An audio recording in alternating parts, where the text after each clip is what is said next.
Hello everyone, and welcome back to the channel. Today, we're re-diving into a topic that's incredibly important for anyone over 50 who wants to stay active, strong, and independent for years to come. We're going to talk about a powerful ancient exercise that you can do right in your living room, with no equipment needed. It's called the horse stance, or mabu in Chinese martial arts. Now, don't let the name intimidate you. This isn't about riding a horse. It's about building a foundation of strength that will support you in everything you do. So, what exactly is the horse stance? Simply put, it's a static squatting posture.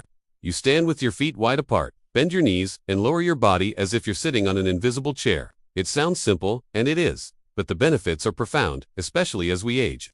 After 50, we naturally start to lose muscle mass and bone density. Our balance can become less reliable, and our joints might feel a bit stiffer. The horse stance is a fantastic tool to combat all of these issues. Let's start with one of the most significant benefits: building lower body strength. Your legs are your foundation. They carry you through your day, whether you're climbing stairs, gardening, or playing with your grandkids. The horse stance directly targets the major muscles in your legs: the quadriceps at the front of your thighs, the hamstrings at the back, and the glutes in your buttocks. By holding this position, you're engaging these muscles isometrically, which means they're working without movement. This is a very safe and effective way to build strength without putting stress on your joints, which is a huge plus for anyone with sensitive knees or hips. A strong lower body means better mobility, less fatigue, and a reduced risk of falls. Speaking of falls, let's talk about balance. A fall can be a life-altering event for an older adult, so improving balance is not just a fitness goal. It's a crucial aspect of maintaining your independence and safety. The horse stance is a superstar when it comes to balance training. To hold the posture correctly, you need to engage your core muscles, your abs and lower back, to stabilize your torso. You're also training the small stabilizing muscles around your ankles, knees, and hips. Think of it as teaching your body to be a solid, unshakable tripod. The more you practice, the more you fine-tune this connection between your brain and your muscles, improving your proprioception, which is your body's awareness of its position in space. This translates directly to better stability when you're walking on uneven ground or if you suddenly trip. Another incredible benefit is increased bone density. Osteoporosis is a major concern, particularly for postmenopausal women, but it affects men too. Weight-bearing exercises are one of the best ways to signal your body to build stronger, denser bones. The horse stance is a fantastic weight-bearing exercise because you are supporting your own body weight. The gentle, sustained stress on the bones in your legs and hips stimulates bone-building cells called osteoblasts. It's like telling your skeleton, hey, we need to be strong. Over time, this can help slow down bone loss and even reverse it, reducing your risk of fractures. Now, let's talk about joint health. You might think holding a squat would be bad for your knees, but when done correctly, the opposite is true. The horse stance strengthens the muscles that support your knee joint, which can actually alleviate knee pain by taking pressure off the joint itself. It also improves flexibility and range of motion in your hips and ankles. As you gently sink into the stance, you're stretching the inner thigh muscles and opening up the hip joints. In our modern sedentary lives, our hips can become incredibly tight, leading to lower back pain and poor posture. The horse stance helps counteract this, promoting a more open and aligned posture. Beyond the physical, the horse stance offers remarkable mental benefits. It's a practice in mindfulness and resilience. Holding the stance, especially as your legs start to tremble, requires focus and a strong mind-body connection. You learn to breathe through discomfort and stay present in the moment. It teaches you mental fortitude. You might start by holding it for just 15 seconds, but as you practice, you'll find you can hold it for 30 seconds, then a minute, and maybe even longer.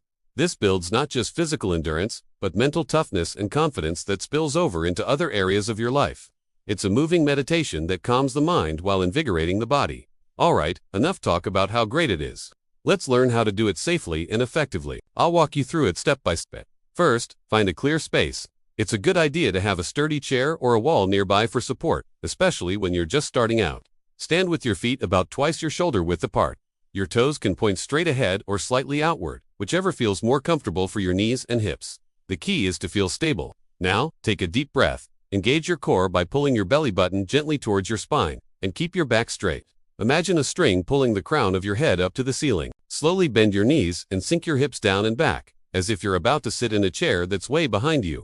Keep your chest up and your shoulders back. Don't let your upper body collapse forward. How low should you go? This is crucial. Only go as low as you feel comfortable and stable. For beginners, a very shallow bend is perfect. You should not feel any sharp pain in your knees. A good rule of thumb is to make sure your knees are tracking in the same direction as your toes and are not caving inward. Also, try to keep your knees behind your toes to protect them. Once you're in the position, just hold it. Breathe deeply and evenly. Focus on the feeling of your feet being firmly planted on the ground. You'll feel the muscles in your thighs and glutes start to work. They might even start to shake a little, and that's perfectly normal. It means your muscles are being challenged. Try to hold the stance for 15 to 30 seconds to start. When you're ready to come up, push through your heels and slowly straighten your legs. Shake them out a bit. Congratulations, you've just done your first horse stance. Let's discuss some common mistakes to avoid. The most common one is letting the knees cave inward. This puts a lot of stress on the knee joint. Actively think about pushing your knees out slightly, keeping them aligned with your feet. Another mistake is rounding your back and leaning too far forward. Always keep your chest lifted and your spine long.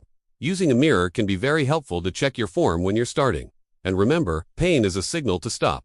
A feeling of muscle fatigue is good, but sharp joint pain is not. Listen to your body and adjust. So, how can you incorporate this into your routine? The beauty of the horse stance is its versatility. You can do it as a standalone exercise. Try doing 3 to 5 sets of a 30-second hold each morning to wake up your body and mind. You can also use it as a warm-up before a walk or other activities. Or, you can even practice it while you're doing other things, like waiting for the kettle to boil or during commercial breaks on TV. The key is consistency. A little bit every day is far more effective than one long, grueling session once a week. As you get stronger, you can challenge yourself. You can try to hold the stance for longer periods. You can also try to sink a little lower, aiming for your thighs to be parallel to the floor, but only if you can maintain good form and have no knee pain. Advanced practitioners can even add slow, controlled movements, like shifting their weight from side to side, to further challenge their balance and strength. Remember, the goal is progress, not perfection.